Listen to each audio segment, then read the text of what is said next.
Hi, thanks for joining us on today's Engaged Church Network podcast. Joining me today is Bill Choate. Bill is the director of Collegiate Ministries at the Tennessee Baptist Mission Board, has been involved with Collegiate Ministries for, ever since Noah got off the boat or something like that, right? Something like that, Mike. Bill and I were in seminary together, and then when I moved to Nashville, we reconnected when he was doing campus work at Vanderbilt University. Because of what he does and the circles he runs in, Bill has an interesting point of view on young adults, the Gen X, Gen Y, and now coming on Gen Z. Z's, yeah. Getting close to the double A's again or something, I guess. I don't know. But one of the interesting things, and this is my first question I'm going to throw at you. We're reading a lot about revivals on campuses. Asbury, of course, is just north of us in Kentucky. The University of Tennessee in Knoxville has had a strong movement. Other campuses around have seen, hundreds of people responding to the gospel. On the one hand, we in the church world and local church ministry are reading things that people are not, young people especially, are not coming back to church or disengaging from the church. But on the other hand, we see this huge response to Jesus. Right. So what are you seeing and what are you finding out?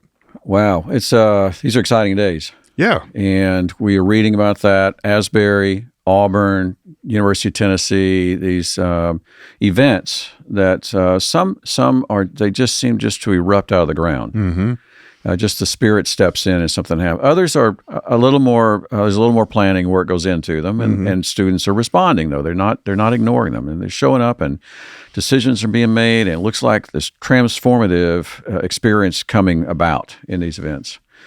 And so that's exciting. We're feeling it. What we do with campus ministry, Baptist Collegiate Ministry on campus, we're feeling it there as well. Mm-hmm. I was at East Tennessee State a couple weeks ago, and in that sweet little building that Tennessee Baptist built in 1960 for about 50 students, we had well over 300 students show up. They're spilling out the doors. They're excited. They're engaged. They're bringing their friends, and God's at work. And so sometimes you can explain this stuff. Sometimes you just step back and say thank you. Right. So all this is going on. With the big events at the big state universities, we're a part of that, and we're working to do the follow-up. And so follow-up's hard.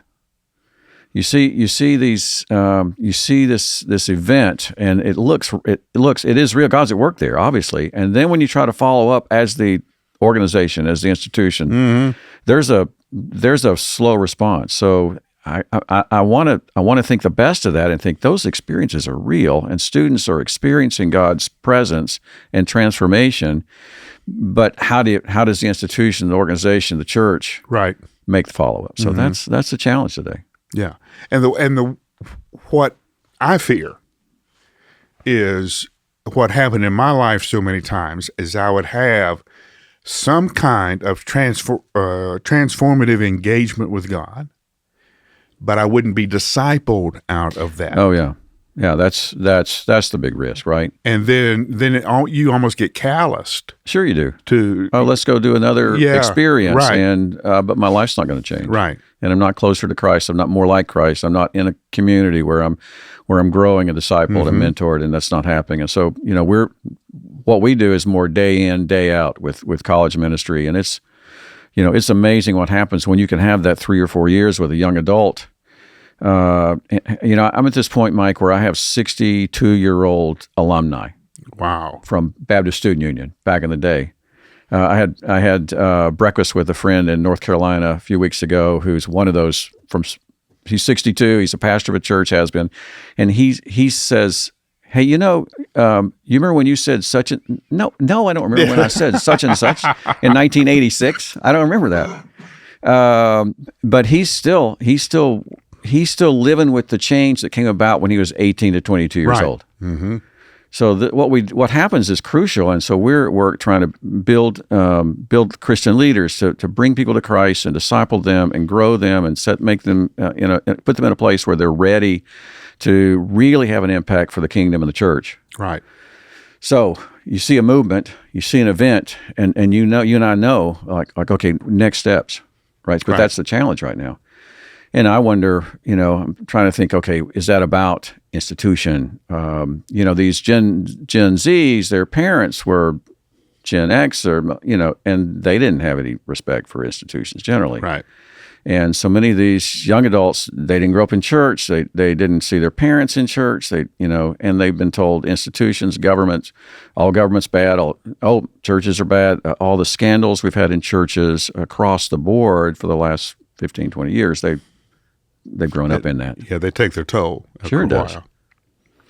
And we see young adults who have been in church moving away from church. Mm-hmm. And so even those who grew up in church, some of the recent surveys I'm reading talk about how they're fine with Jesus, right? But they're not fine with church. Something I read last week is the gap between men and women. And you and I have always come on, guys, right?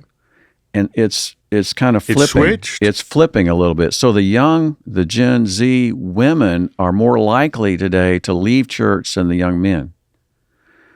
That's interesting. Right. Because you and I we might not say it out loud, but if the women aren't showing up, how's this going to happen? That's right. So that's just the reality, right? So there's like a 15 percentage point difference in some studies between young women leaving church and young men leaving church. And you think about this, young women today, the 22, 24-year-old women they make more money than the men on average. Right. They are better educated than the men on average. They go by Dr. Sally mm-hmm. or Attorney Sally mm-hmm. or, Colonel Sally. And I think for evangelicals, we're struggling okay, how do we hold to beliefs that we hold to and make space for young women in the church so that they can respect and know they're respected within the fellowship? That's a challenge. So we've got several factors working here. And these Gen Zs, they're an interesting bunch. In what ways? Well, I'm just suspecting once in a while all that beautiful social media that comes from Mike Glenn is actually done by a 23-year-old woman. Right. I'm just guessing. I don't know. I'm just guessing because you and I see that as voodoo, man. Yeah. We don't know what's going on there. Like, whoa, phone. Okay. So they were born, you can remember buying that first phone and they were born, their mama handed them one to keep them quiet at dinner. So they live in it. Their whole life has been global. It's their social media, their artists they follow are they're every color, they're every race. Mm-hmm. There's equity among men and women in the arts. That they just don't see the borders that you and I grew up with in the South of the United States mm-hmm. and in our churches. Right. They don't see any of that. Mm-hmm. And when they look at the church and they see those borders, they don't have any use for that. Well, that's a challenge, isn't it, for us? Well, yeah, especially coming out of churches, most of whom in Southern Baptist life that we have spent that we've grown up in were modeled after something that happened in the 50s. That was amazing in the 50s, Mike. It was. My dad was in a Baptist college in the 50s. He was a minister his whole life. It came out of that experience. Yeah, and it worked. Yeah. And the problem when something works is you just don't think you ever need to change it. Yeah. He had a leather-bound hymn book, and those were awesome days. Yeah. And I know my parts, man. I can sing my parts. Yeah.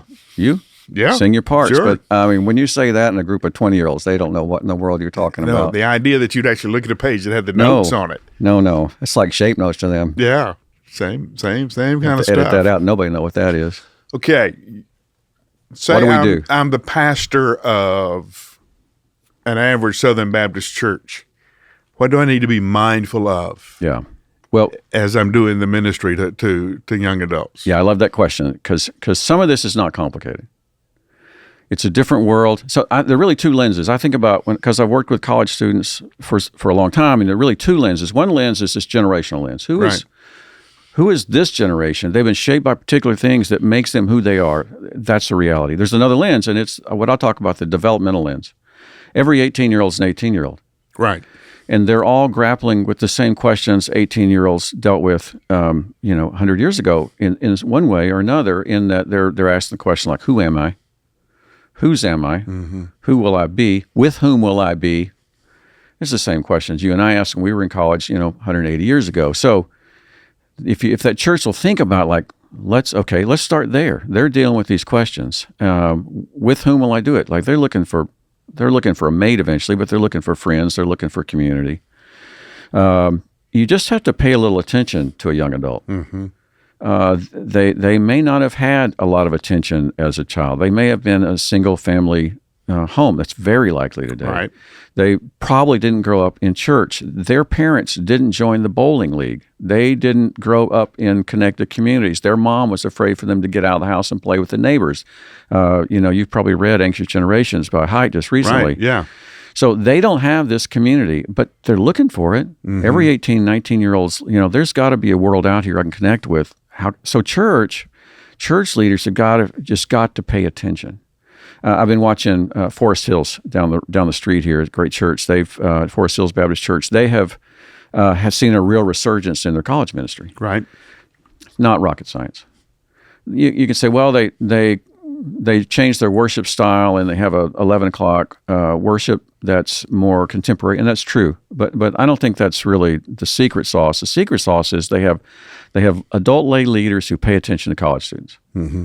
They pay attention. They build discipleship programs that connect with them. They give them a ride if they need to. They're down on campus. One of their largest groups is Lipscomb University students who are coming to Forest Hills Baptist Church. Well, that's interesting, isn't it? That is interesting. And it's, again, not rocket science. Not long ago, that would have been forbidden. Right. I probably have to not tell that on the air. Yeah, that's right. Yeah. But isn't that exciting? But they're just doing the basic mm-hmm. stuff that you and I know. Like, okay, that you pay attention. You've got to get a good-sized group of adults together who will pay attention. We'll have them over for a home-cooked meal. Home-cooked meal, man, that is secret sauce. That is. That is secret sauce, and I've been preaching that a long time to lay leaders and student pastors in churches who work with college students. Like, if you'll just bring them to your home, mm-hmm. and that is the truth. That's the truth. At Brentwood Baptist Church, my wife and I work with the next step up, the 33 to 38-year-old married couples. And we couldn't do that without having them in our home. They're in our home all the time, mm-hmm. and they talk about it for years. And what happens over time is you get to see them grow up. And the other night at church, we had this amazing service about all those campuses together. And in the pictures, like, oh, one of those 23-year-olds is now a trustee on that campus. Yeah. Oh, man, that's fun because why? Because you spent time with them. Yeah, I tell folk, one of the reasons I retired when I did was when your babies become your bosses. It happens. Yeah. That's exciting, right? Yeah. That's the whole point. So but have them in your home. Like, how hard is that really? Basic. The for all of our sophistication, the way that the first century church reached its community was the table. The table. I met recently with 4 lay leaders out at First Baptist Dixon. It's kind of it's a sweet church. They're center of their community, and they said, we want to talk to you about working with college students. And I went to meet with them. We had lunch, and I said, well, tell me what's going on. Well, we have 60 college students, and they're from all over town, and they come, we have Bible study, and we feed them dinner. Yeah. And they're like, why are you calling me? That's right, yeah. They're like, we want to know what to do. I said, well, don't mess that up. That's right, awesome. Right. Yeah. Don't overthink this And then thing. we had a great conversation about what are the next steps? What's mm-hmm. discipleship look like? And I think another thing churches might want to think about is you get them there, you're doing direct discipleship. Well, let's engage them in church. My church in Memphis, when I was a sophomore in college, put me on the Building and Grounds Committee, Mike. Now, that sounds crazy. I had absolutely nothing to offer the Building and Grounds Committee. We went out and bought a brand new bus for that church. And I was part of that process, and we came up with a paint. We chose between different makes of buses, and we bought a bus for that church. And I was on that committee. And you know what? You know how much I helped? Zero. But I'm still thinking about that. Yeah, but you were learning how to do church. You were learning how to be a church member. And I felt affirmed, and I felt connected, and I went to the committee meetings, and I'm still doing committee meetings, by the way. We're getting paid to do that in our world. The local church, and I am passionate about the local church, has the opportunity to recreate the family structure. Yeah. And that you will have a young lady show up, and okay, there's your mom, there's your dad, Yeah. they're your older brothers, here are your cousins, Yeah. and even though she may not have had a family, Right. okay, I'm newly married, I didn't have a dad, Yeah. I don't know how to be a husband. Well, these two have been married 40 years. Once you go to dinner with them, Yeah. and these things are things that if you mention them to a church member, they'll go, Okay. but there's no big, I don't have to listen to the rock music or no, Right. no, you just got to open your home, sit down at the table, Yeah. share your stories, Tell a real story. Tell them the truth. listen to theirs. Yep. Do a lot of listening. Yeah. Yeah. Remember them on their birthday. Yeah. Lynn Sweet has a new book out called Nudge, and it's an evangelism book, but it's all about listening. Yeah. And if we could learn, like, hey, they want to talk to somebody. Yeah. They want somebody to hear them, because that phone they live with, it doesn't really listen. It doesn't talk back. And so if we learn to listen and not judge and not freak out and not, just listen, and the opportunity will come, right? And the relationship will build. And my dad always told me, people actually think you're a great conversationalist if you'll be quiet and listen. Yeah. It's not Everybody's complicated. favorite subject is themselves. Absolutely. Yeah. Me too, man. Yeah. So I say that to church leaders, have them at home, in your home, have them at the table, engage them in the church. They don't all want to work in the nursery. I know that's where you need them, but they don't all want to work in the nursery. Figure out what they want to do, and listen to them, and get them on the platform. I think they're working on their master's degree at Vanderbilt. They can probably read They scripture. can probably do that. They might read it better than you do, and that just takes a little work and planning, right? Mm-hmm. And any church can do these things. It doesn't. You don't have to be the megachurch. As a matter of, it's easier probably if you're Bethel Baptist Church, in Greenbrier, and because there's no end to what you can do. Trust them with the worship band. Trust them with something. And they're not going to. You need to know they're not going to do it great all the time. They're 19 years old. Okay. But my first sermon was awful. Oh man, was awful. Mm. And I'm embarrassed now, even as I think about it. I still deal with that shame of how bad that thing was. Somebody let you do it. But for the church that I grew up in, Mm-hmm. to tell me how great my sermon was, and that I needed to pay attention to my life because God was up to something, is absolute gold. And you and I know, I've had these conversations with 19-year-olds who come to my office and say, I just don't know where God's leading me. And I'm like, what are you doing? Well, I'm waiting for God to tell me, do something. Yeah. Do something. Well, everybody knows three things God wants them to do. Everybody knows that. Do those three things. Do that. Do that. Yeah. And it may be call a friend and say you're sorry, or it may be to go to church Sunday morning. Do those, and then Jesus will tell you the next thing. Yeah. I preached 3 sermons in a row. My first sermon was 3 sermons in a row in a little church in Arkansas. And at the end of that 3 weeks, a choir member, I'd been the worship pastor for a year, and the pastor was gone. I preached 3 services. I knew they were terrible. And, there wasn't you couldn't paint that pig. So at the end of those 3 weeks, one of the gentlemen in the choir took me to lunch, and he didn't ever say much, but over lunch he said, Bill, stick to preaching. And so sometimes you find you'll be doing something else. Yeah. And that's okay. Yeah. Because God works in all that. And these young people deserve that opportunity, right? Well, how many safe places are there to fail? And they haven't had a chance to fail. Yeah. Mama didn't let them fail. No, Mama protected them. Oh my gosh. I've been doing this all these years, and when I started college ministry, Mom didn't call and check on how Jimmy was going to do on his mission trip, and that never happened. And now they want to go on the mission trip. Unbelievable. So the 21-year-olds never had a chance to fail. And so if the church can do that in a loving way, that's a huge gift. A huge gift. Yeah. Huge gift.